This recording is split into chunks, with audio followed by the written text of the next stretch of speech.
Mr. $10 man, let me tell where you're bound. Drink your green liquor, Lord, you roll to the ground. But you come around here with your money in your hand. Taste of my woman. What an atmospheric place. Where you die, where you stand.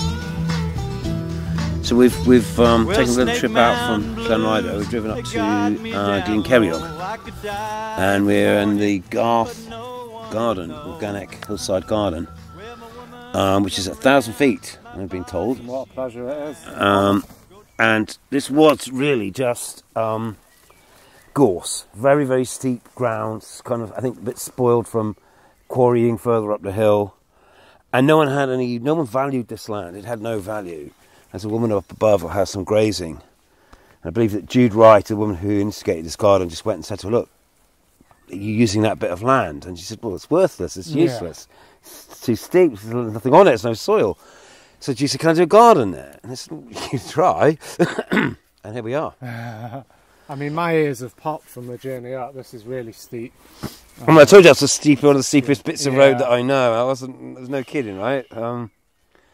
And look, we've got apple trees behind us. So what she's done, we're still on the edge of the garden, okay? And the garden kind of breaks down into gorse and wilderness. But actually what we've got here is a zone 4 elements of, we've got fruit trees and gooseberries and but this is further away, stuff. so it's harder to keep on top of it. Yeah, manage. so they're not growing this, it's not growing this intensely. But we've got a lovely little seat and an arena. Look at that view, man. I mean, and where are we looking? Oh, look, they're taking the top of that tree out. That's interesting. I wonder if that was for the view. We're looking down the Cerrig Valley. So if you go, you can hear the thunder coming rolling in. You can. This is not a sheltered place. Very, well, we might be legging it, but it's a down lovely. What are we now? We're just a week or so before the summer solstice. It's lush and green. Everything's thriving here and flying up. Yeah, and something I was going to bring your attention to there, Yossi, is that you've seen there's a big pile of brash and it's old dead gorse. Yeah, that's what the soil here is made out of. And what they've done is they've valued all these things and composted them and broken them down. And obviously gorse is a nitrogen fixer. Yeah. So they've built a fertile soil in somewhere where, you wouldn't think there was anything. And I guess they have kind of been forced to use local things, what's here, because you can't drag the manure up the hill. It's heavy. Eventually you're going to do your back in. Yeah. So they've utilised what they have here. They've really got into green manures. Yeah. They've made a compost everything that is even slightly, vaguely compostable. Yeah. So green manures, they're growing plants to actually cut down, not to eat. Yes, just to feed the soil. Exactly. And they're also going out off-site around neighbouring, areas with size and harvesting things like bracken and tall grasses and using that to build up the compost heaps and as well. Things which will be discarded or left, they're utilising. And what can you see, what do we have growing around here? I mean, we've seen. Well, we go down the hill. We see off on the edge. You can just see all lots of bracken, and bracken and gorse. Gorse builds nitrogen. Bracken holds on to potash. Right. So there's two of your key nutrients there being held in the landscape, being trapped. Which there you can just start harvesting there. There's your N and your P, or N and your K. Yeah. And where's the potassium going to come from? The birds. Birds cycle potassium. You want lots and lots of bird droppings. Yeah. And what brings them in? All of these berries and all of the black currants and blackberries would be the wild ones, but So if we look up the hill, it looks rather wild, but actually it's been cleverly planted to attract birds. You can see the berries peeking out. Yes. There's lots of big trees that they can nest in. So we can say it's really permaculture because they're just working with the environment and accentuating what it wants to do already, what it is doing. Just exaggerating that. And dog sniffed something.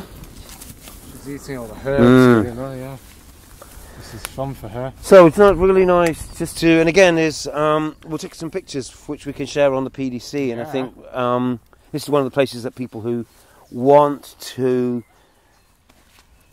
get the principles of gardening, like using these techniques, this is a great place to see it. Yeah. And what's good about here is it's really challenging. It's 1,000 feet up. It's really steep. Yeah. There's no access. You know, water's a problem. Everything's a challenge. But they've somehow turned all of those things to an advantage to make it something that's very unique and special. Yeah, so they've got a scarred piece of remote land. Yes. And brought it to life. This is the most lush garden I think I've visited so far. I mean, it's all grown. It's hard to do it justice by talking into a microphone. We'll get some pictures which will hopefully, like you say, but let's say they're probably 14 years in, right, or something like that. 14, 15 years into this project now, so that's a long time. Yeah. But they've really been consistent at it. So again, something Jude's very good at, the head gardener here, is those beds are never empty. They're really, you were commenting how well mulched they were. We saw straw mulch, wool, and animal manure mulch, and all sorts of things like that. And then successional planting, so there's living things in there as well. So that's once you've worked that hard to build soil. Yeah, you don't want it washing down into the Kerryog Valley. Yeah, absolutely do not. Yeah. So what a special time and place to be here. I'm going to pick some sage before we go, because this is... So I revisited... Wow. I revisited our first podcast that we did, which we did actually back in May. It was in April or something, or even in March. It was quite early on in the thing, and I think we were quite philosophical and all that sort of stuff about, and quite matter of fact about the COVID-19 reality, and here we are now after, was it 3 months? Have we been locked down for 3 months? We've been quarantined for 3 months? Over, 3.5 3 and a half months. So how do you feel about it now? What do you mean? I guess the shock has given way to what they call the new reality with inverted commas, but it's as crazy as it was then. It's just more normal and more... Still processing it, really. Yeah, and it's just like there's days you forget. And I was just saying, yesterday morning, it was Sunday, I woke up and I was thinking, I really like to have a Sunday dinner and a nice pub and a nice pint of real ale. I know we can't do that.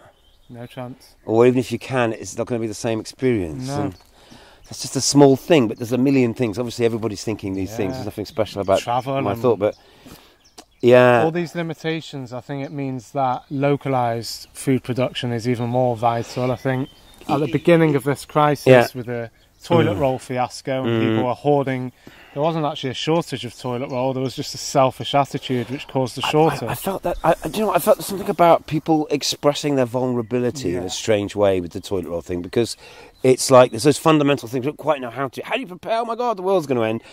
I don't know. How do you prepare for it? But there's a realisation that we're just totally reliant on shops for our stuff. And if the shops are empty, there's no stuff. Well, most people, especially in the West or in the UK, haven't really thought about what they would do. Like, I remember saying this years ago, if you turn a tap and nothing comes out, what do? What do you do then? And with permaculture and with the kind of training and the thinking that we're trying to engender, is for people to start to realise these resources are there and they're flowing through your system all the time. You just need to work out how to work with them. That's a bit more obscure to think about in highly urbanised situations, but the truth is that it's true for their...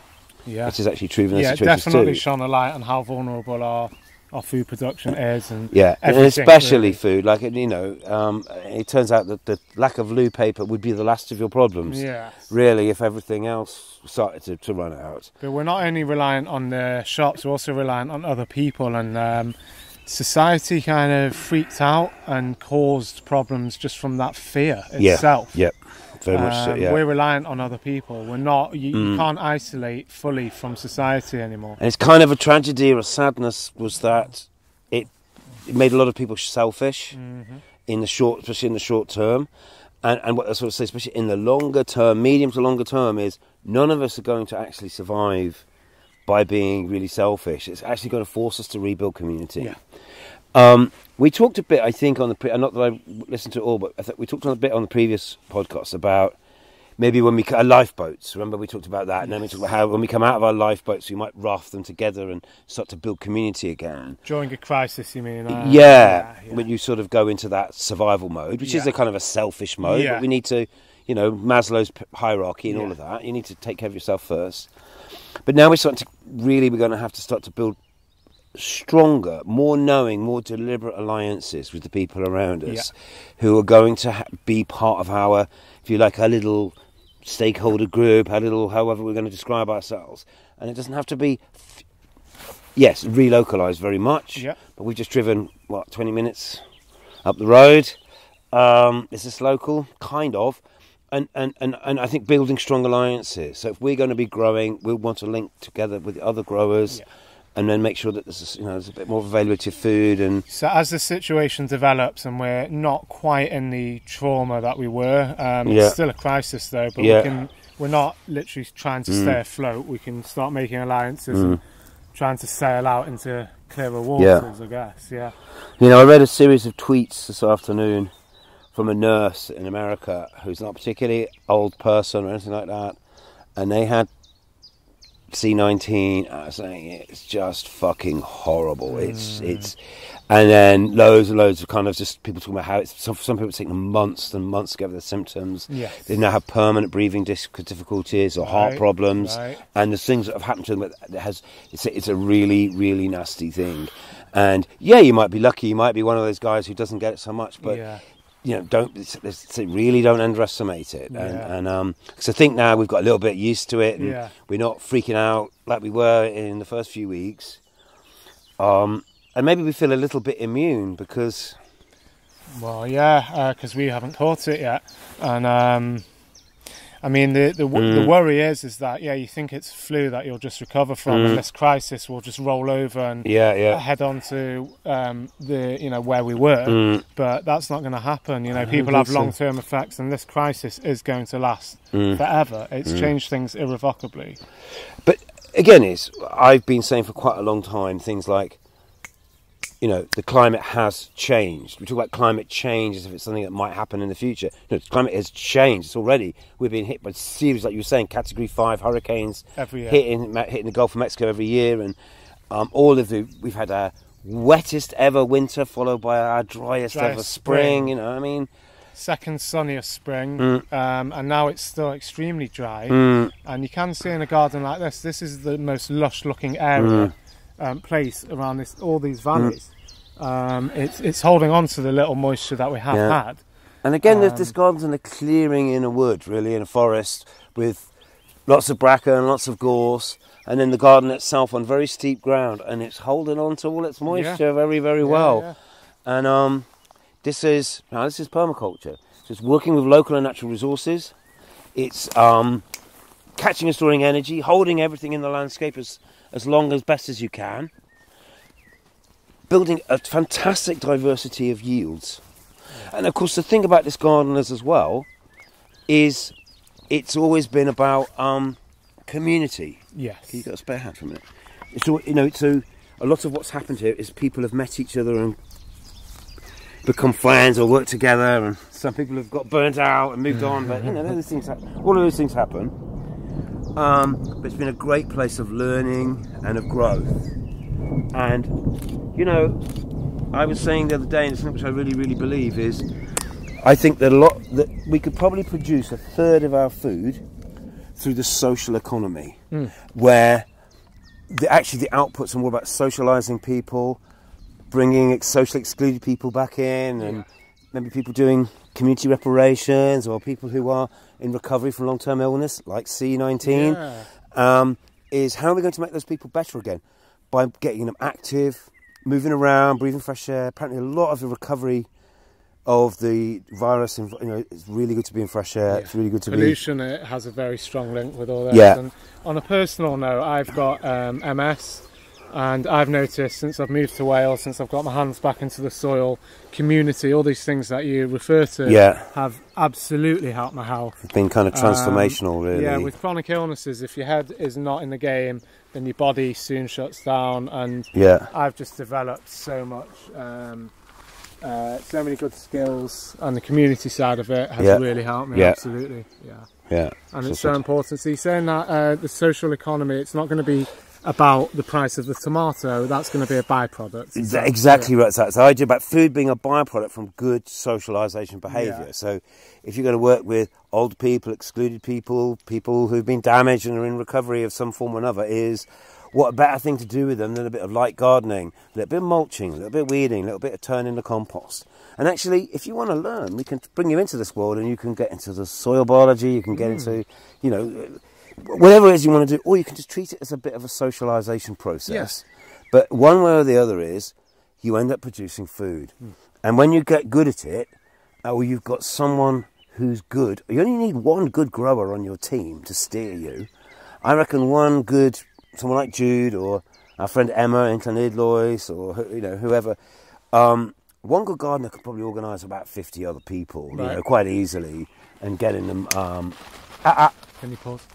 Yeah, we'll have a. It's gonna, the rain's coming. Yeah, so I'm gonna. Imminently. We can be cocky about thunder. Well, yeah. Now we will head down the hill now because rather fast. I think the storm is coming. But just look how healthy this vegetable. I mean, this is 100% organic garden. Yeah. So integrated pest management's a big thing for them. Of course. IPL. You'll notice up there is a perch for an owl. Right. A raptor to encourage, you know, predators species. Yeah. It's a lovely frog pond just here. There's a lot of slow worms on this site. Slow worms like sunning themselves. It's a very sunny site. Oh, yeah. Although we're high up and it's steep, it's very south facing. So there's good population of amphibians here. Yeah. And obviously that helps really. These things do not look pest damaged at all, actually. Borage, in fact, I'm seeing almost nothing. Yeah, borage. Nothing's been chewed that much. There seems to be a good balance here. Well, everywhere we're seeing sort of, you know, hedges of herbs and lavender and. What are these herbs here, Stephen? That's a brassica that's gone to seed. So something like mustard or. And that's been left just to attract bees. Again, yeah, it'll feed bees and it will feed hoverflies and you know, other things which will help regulate greenfly populations. Because I have noticed in permaculture gardening, it's a lot less about getting rid of things and keeping everything perfect. Sometimes you're not trying to control the thing, you're trying to sort of. You're not dominating your garden, you're working with it. You're conducting it. You're conducting it. Well, I was going to take a few photos. It is getting dark, so I think we'll take that as a sign as the rain's coming. But again, see, we've got a cluster of small buildings which they've built one by one by one.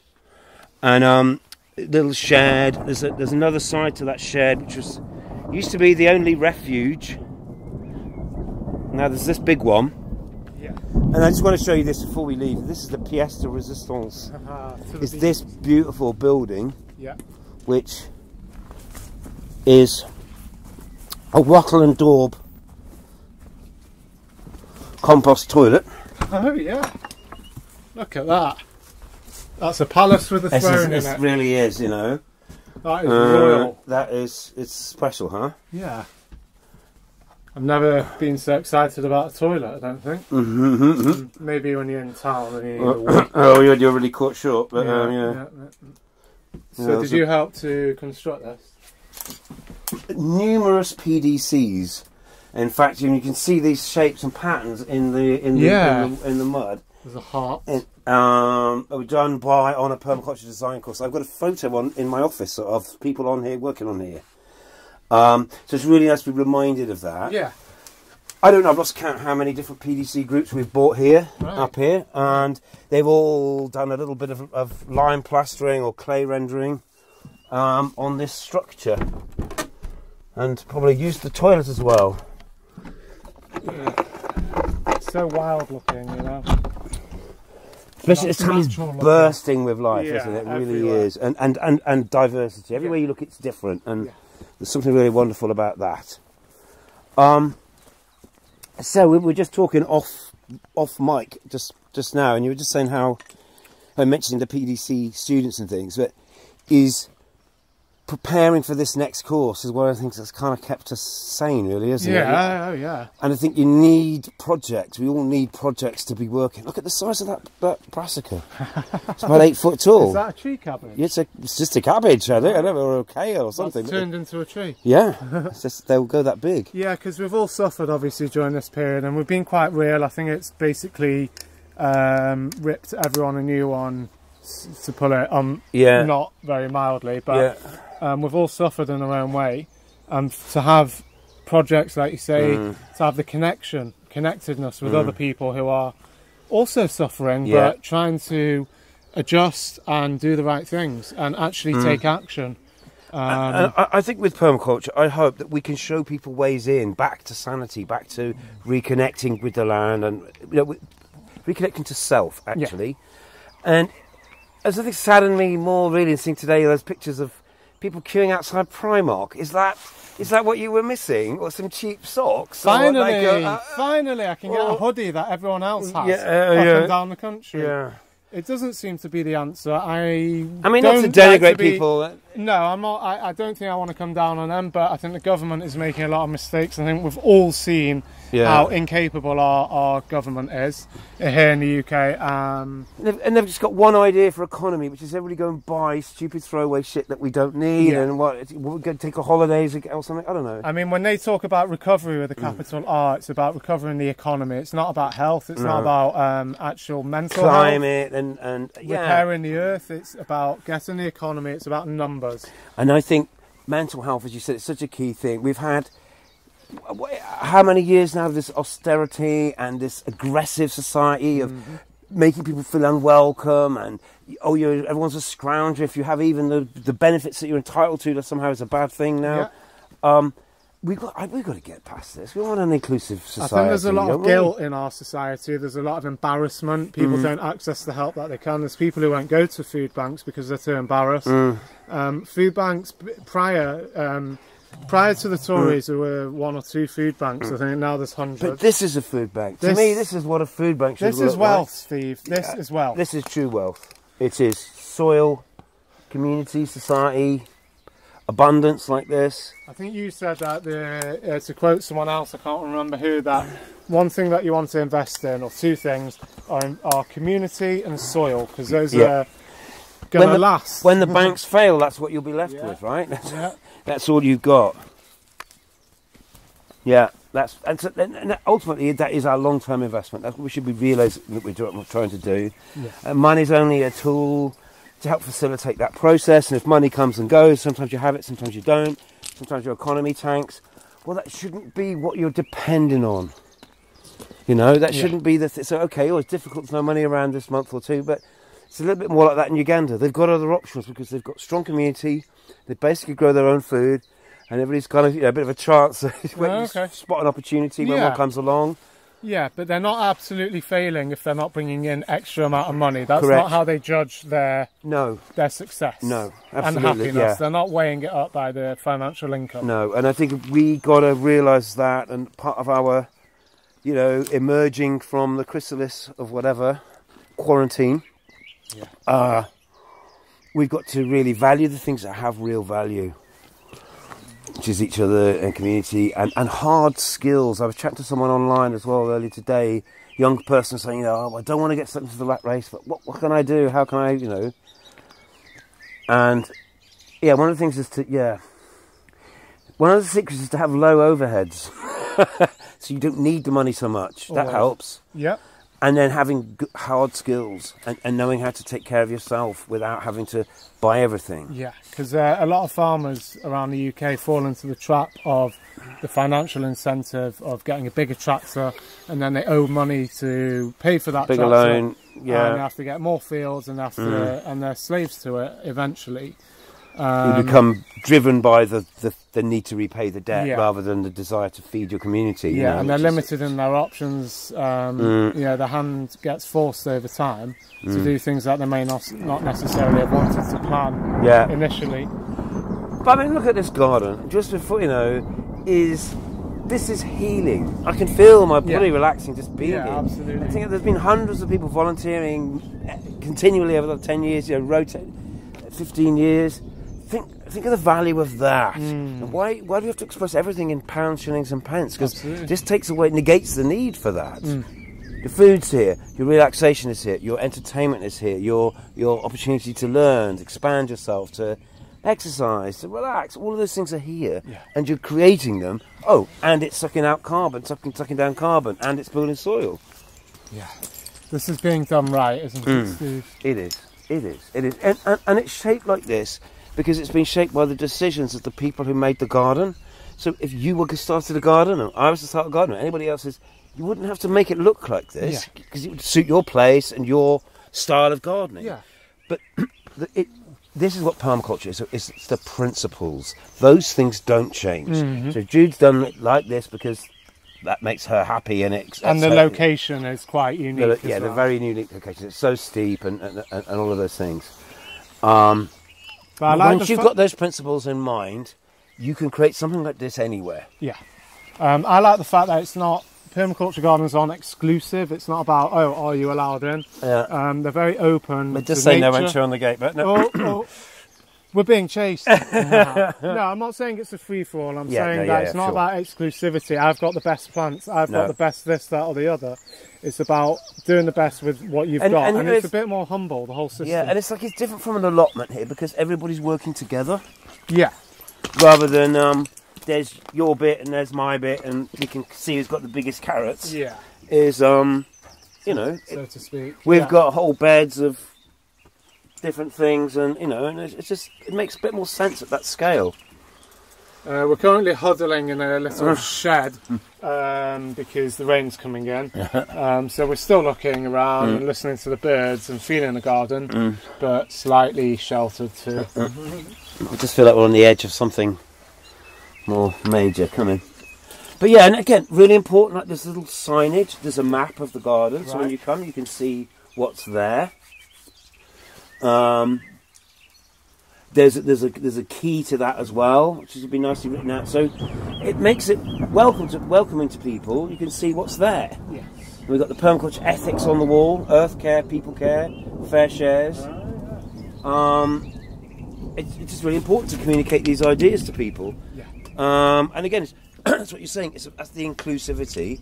You're not going, we're a secret society and you've got to know our rules. No, our rules are on the wall. Yeah. And the more you think about it, the more you meditate on those, the more they, Because we want this to feed outwards. This isn't about impressing anyone. It's not about ego. It's about education, this spot.